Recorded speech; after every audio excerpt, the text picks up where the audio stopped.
So, what happens when 5 hungry kids from a place called Paradise decide to take a little road trip to Budapest?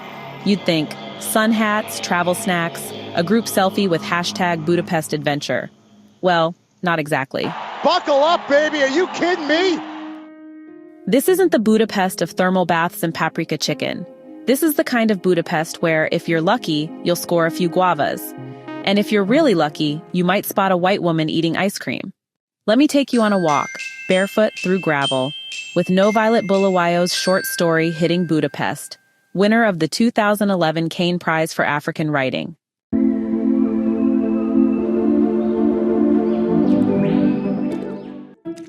So picture this: 6 legs, 5 tummies growling in harmony, and 1 mission: guavas. Meet our squad. Spo, God knows, yes, that's a real name. Bastard, no, seriously, Stina and Chipo, who's 10 and already pregnant.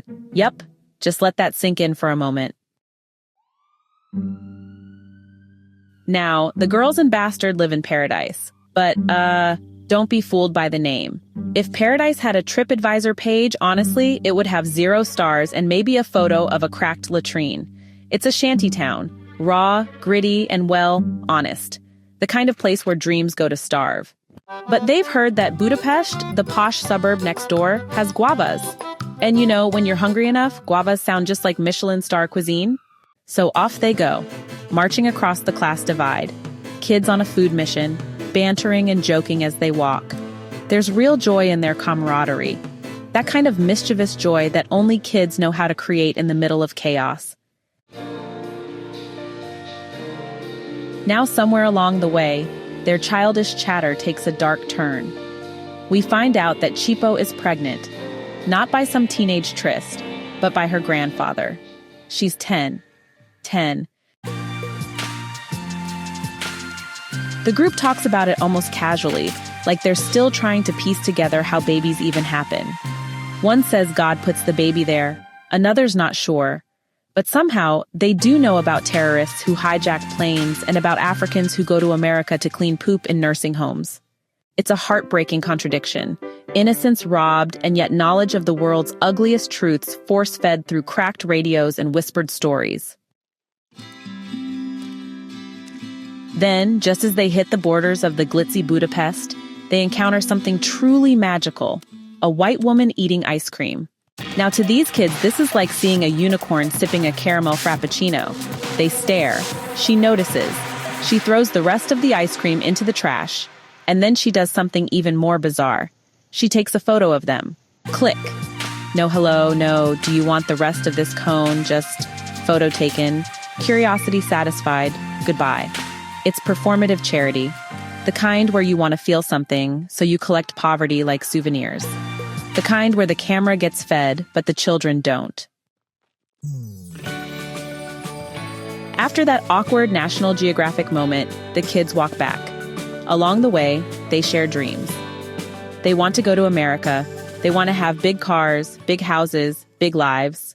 You see, while IMF is a street in Budapest AU or African Union is a street in Paradise.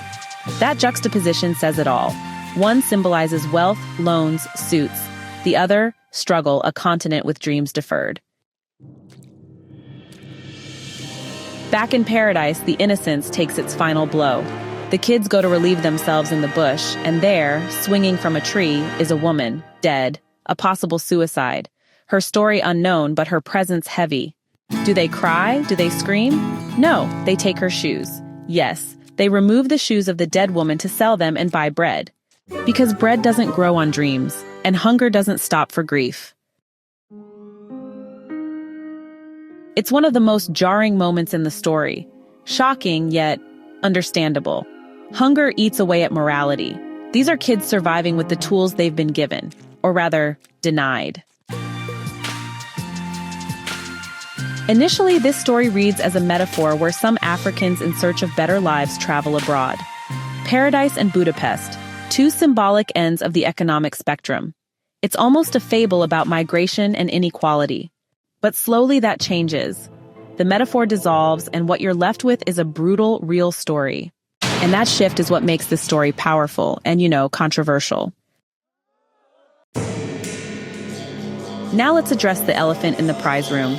Like many Caine Prize winners and shortlisters, this story serves a familiar dish defilement, poverty, extreme hunger, dejection, and well, many more. There's a recurring theme in many winning stories, a deep dive into the trauma of the African experience. Some readers, like myself, have bemoaned this trend. Others have equally embraced them. Yes, these stories must be told. But do they all need to be soaked in the same narrative palette? Still, credit where it's due.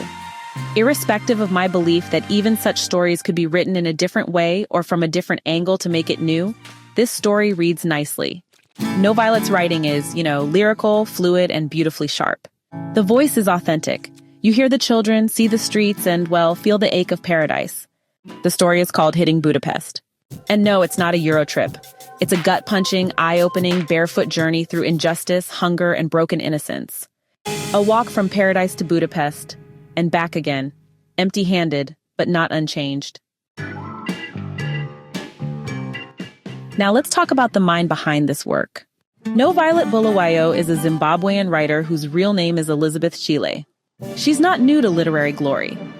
Aside from winning the 2011 Caine Prize, her work was also shortlisted for the 2009 Essay Penn Studzinski Award.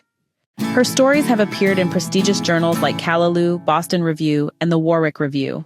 She earned her MFA at Cornell University, where she also received the Truman Capote Fellowship. Yeah, that's kind of a big deal. And today, she teaches creative writing and composition at Cornell, sharing with students a voice sharpened by experience and craft. So what do you think? Is Hitting Budapest a necessary tale of truth, or another chapter in the poverty-lit saga? Let me know in the comments.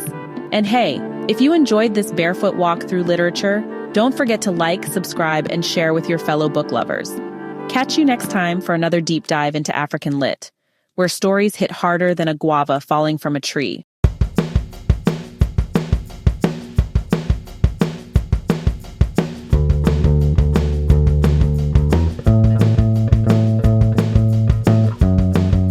Hey, thanks so much for hanging out with me today.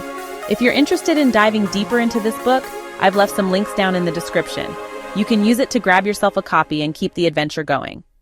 And if you're in the mood for more great reads, don't go just yet. Click on one of the videos popping up right now that I think you'll love. And don't forget to give this review a like, leave a comment, or even subscribe if you'd like to see more. Every bit of support helps us grow this little community of book lovers. See you in the next one.